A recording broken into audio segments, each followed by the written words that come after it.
안녕하세요. 수요일엔 바다톡톡 강의를 하게 된 화창초등학교 교사 이지혜입니다. 오늘 이 시간에는 바닷속에서 바다 생물들이 많이 살고 있는 것이 과연 어디일지, 특별히 많이 살고 있는 곳이 어디일지 한번 알아보겠습니다.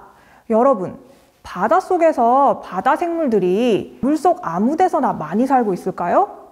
아니면 바다 생물들이 특별히 많이 살고 있는 곳이 따로 있을까요? 또 육지 가까운 데 많이 살고 있을까요? 아니면 저기 멀리 바다에 헤엄칠 공간이 굉장히 넓은 바다에 많이 살고 있을까요? 오늘 과연 바닷속에서 해양 생물들이 가장 많이 살고 있는 곳이 어디인지 한번 같이 알아봅시다. 자, 여러분들 어떤 바다 생물을 알고 있나요? 지금 당장 머릿속에 떠오르는 생물이 있나요? 한번 생각해 볼까요? 네, 맞아요. 어떤 친구들은 상어를 생각했을 수도 있고 어떤 친구들은 오징어를 생각했을 수도 있을 거예요. 또 어떤 친구들은 작은 물고기를 생각했을 수도 있어요. 네, 맞아요. 바닷속에는 고래처럼 큰 동물도 있고 너무 작아가지고 눈에 보이지 않는 플랑크톤이라는 생물도 있어요. 또 미역처럼 식물과 비슷하게 생겼지만 식물은 아닌 생물도 살고 있답니다. 자, 그러면 먼저 이 해양 생물들이 바다에서 살아가는데 필요한 것을 알아볼 거예요. 바다에서 살아가는데 필요한 것이 있겠지요? 이 필요한 것을 쉽고 많이 구할 수 있는 데서 바다 생물들이 살아갈 거기 때문에 바다 생물들이 바다에서 살아가는데 필요한 것을 알게 되면 이 생물들이 많이 살고 있는 것을 우리가 알아낼 수 있어요. 그러면 바다 생물 중 먼저 동물이 살아가는 데 필요한 것을 알아볼게요. 산소가 먼저 필요해요. 바다 생물들도 육지에 사는 생물처럼 숨을 쉬기 위해서는 산소가 필요하답니다. 어떤 동물은 헤엄치다가 물 밖으로 나와서 공기 중에 있는 산소를 코나 폐로 숨을 들이마시기도 합니다. 공기 중에도 산소가 있지만 바다 물속에도 산소가 녹아 있어요. 그래서 어떤 해양 생물들은 이 바닷물 속에서 산소를 뽑아내서 숨을 쉬기도 합니다. 이 입을 통해서 바닷물을 들이마신 다음에 아가미를 통해서 바닷물은 빠져나가고 바닷물에 녹아있는 산소를 이용해서 숨을 쉬게 되는 거예요. 두 번째로 물이 필요합니다. 자, 살기 위해서는 먹이도 필요하겠죠. 큰 동물들은 다른 작은 동물들을 먹기도 하고 식물과 비슷한 해조류를 먹기도 해요. 특히 이 식물과 비슷한 생물 중에 플랑크톤이라는 생물이 있답니다. 우리 플랑크톤에 대해서 잠시 알고 넘어갈게요. 이 플랑크톤은 두 종류가 있어요. 식물 플랑크톤과 동물 플랑크톤이 있답니다. 식물 플랑크톤은 식물처럼 햇빛을 받아서 그 햇빛과 이산화탄소, 물을 이용해서 식물처럼 광합성을 해서 스스로 양분을 만들어요. 그리고 식물 플랑크톤을 잡아먹는 플랑크톤을 동물 플랑크톤이라고 합니다. 이 식물 플랑크톤과 동물 플랑크톤 모두 다른 동물들의 먹이가 돼요. 또 식물 플랑크톤은 광합성을 하기 때문에 산소도 만들어낸답니다. 자, 그 다음 필요한 게 은신처예요. 해양 생물들도 적으로부터 피하기 위해 숨거나 또는 안전하게 알이나 새끼를 낳을 수 있는 장소가 필요한데 이 장소를 은신처라고 합니다. 여러분들도 너무 덥거나 너무 추우면 살아가는데 힘들지요. 동물들도 자신에게 알맞은 적당한 온도가 필요해요. 자, 이번에는 식물 또는 식물과 비슷한 생물이 살아가는 데 필요한 것을 알아보겠습니다. 식물은 육지에 사는 식물처럼 바닷속에도 식물이 살고 있어요. 또 식물과 비슷한 생물은 식물처럼 생겼지만 식물은 아닌 생물을 말해요. 미역과 같은 해조류, 또 식물 플랑크톤이나 아주 미세한 박테리아 같은 생물을 말한답니다.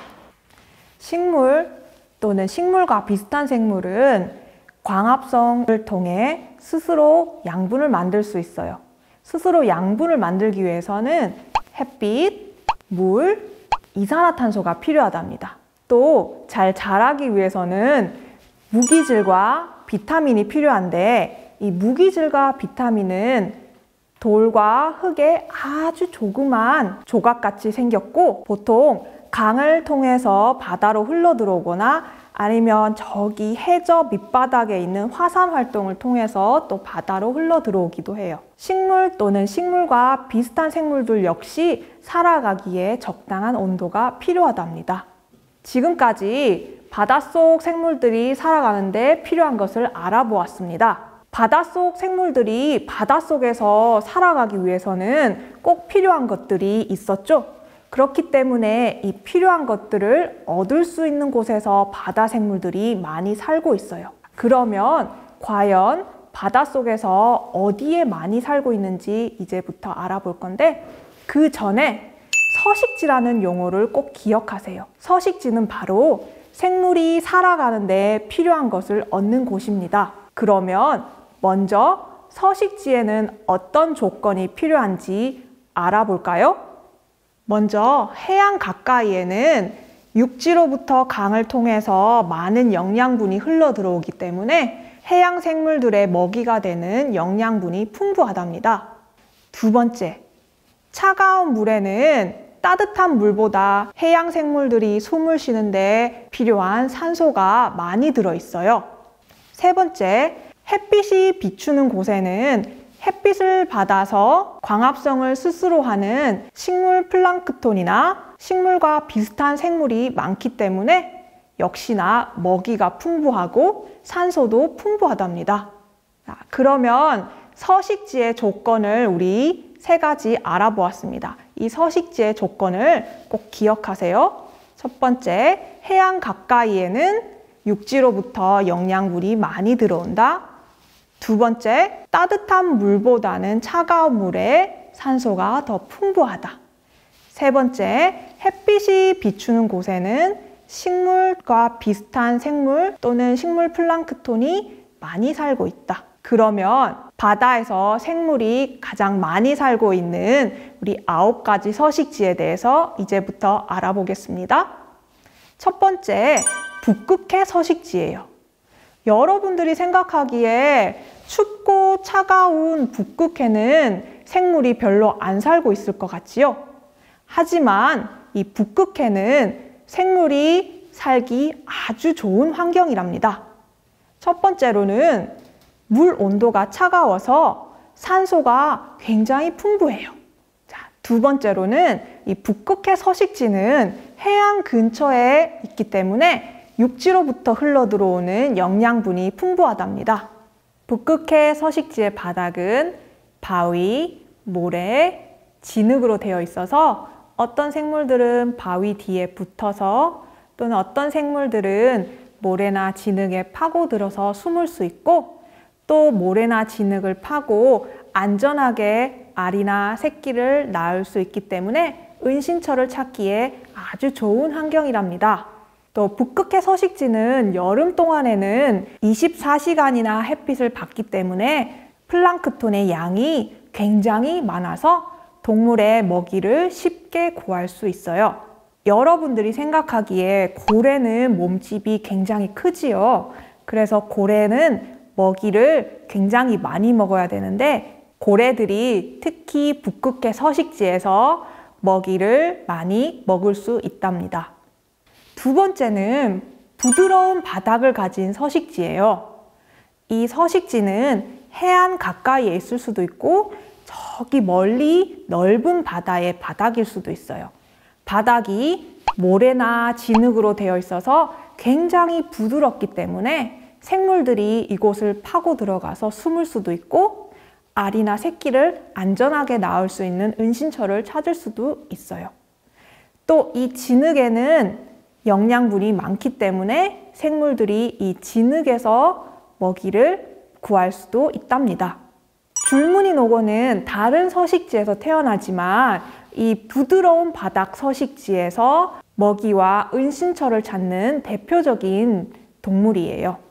세 번째로는 모래해안 서식지입니다. 여러분들이 바닷가에 놀러를 가게 되면 모래해안을 볼 수 있죠. 물 밖으로 드러난 모래사장과 바닷속에 들어가 있는 모래사장 전체를 우리 모래해안 서식지라고 말한답니다. 모래해안 서식지는 육지 가까이에 있기 때문에 육지로부터 영양분이 많이 흘러 들어와요. 바닥이 모래로 되어 있어서 파고 들어가 숨기도 편하고 파고 알이나 새끼를 낳기도 아주 좋은 환경이랍니다. 특히 바다 거북이 이곳에서 알을 안전하게 낳는 은신처를 찾아요. 또 가끔씩 수달처럼 털 달린 해양 생물들이 이곳으로 올라와서 햇볕 아래 털을 말리기도 한답니다. 갈매기가 이곳에서 태어나 먹이를 구하고 은신처를 찾는 대표적인 생물이에요. 네 번째로는 바위해안 서식지입니다.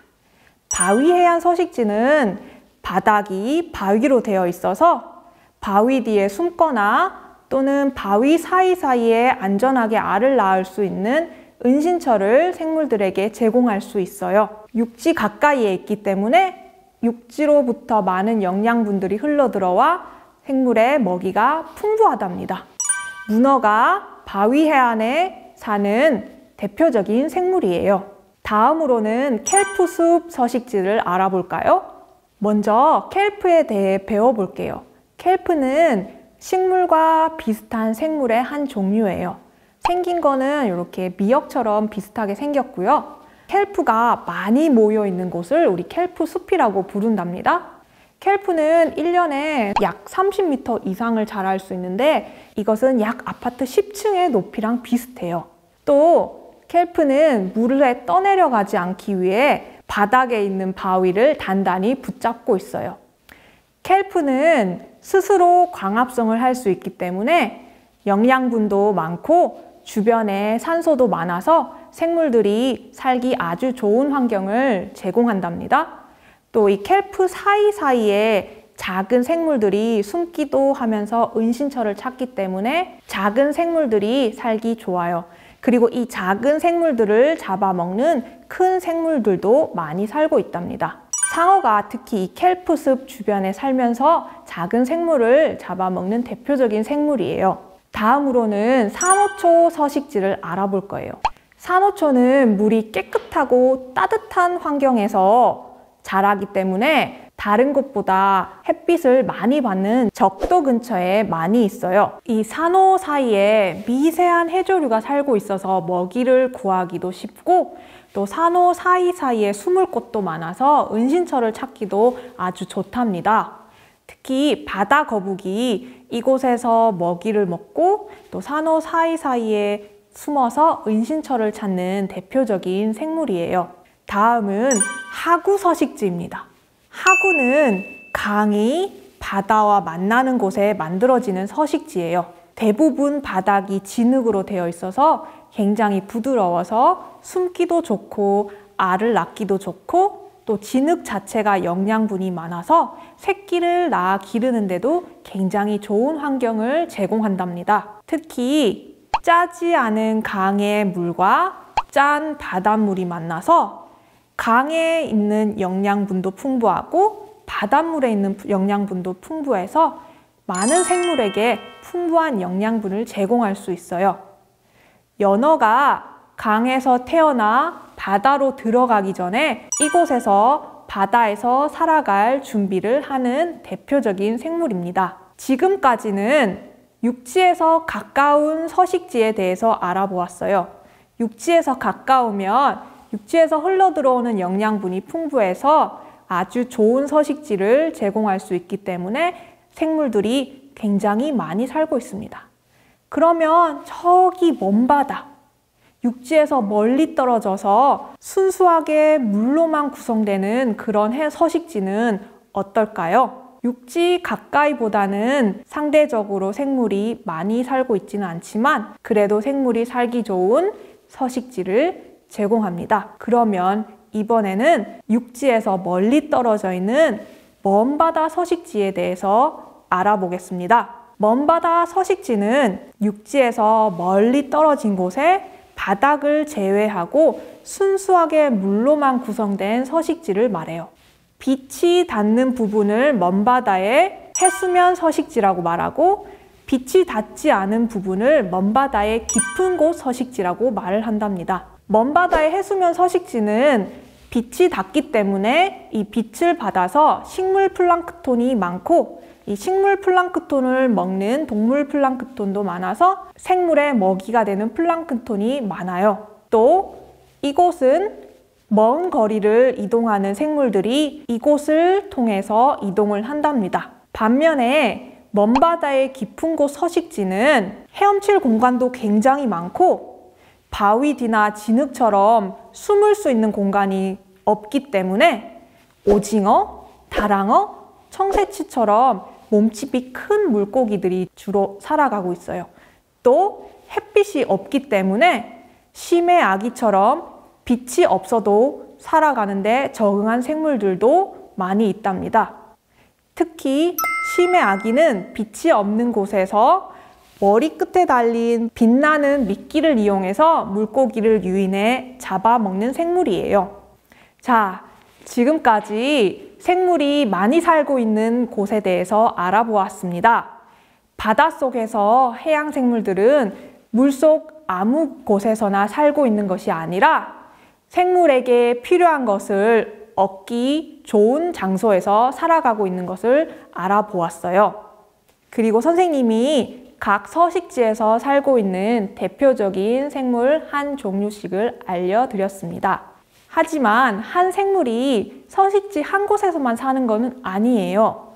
예를 들어 해파리는 켈프숲, 먼바다의 해수면, 북극해, 하구, 서식지 등 여러 서식지에서 살아가는 생물입니다. 또 위통가시해떼라는 생물도 모래해안과 켈프숲에서 살아가는 생물이에요.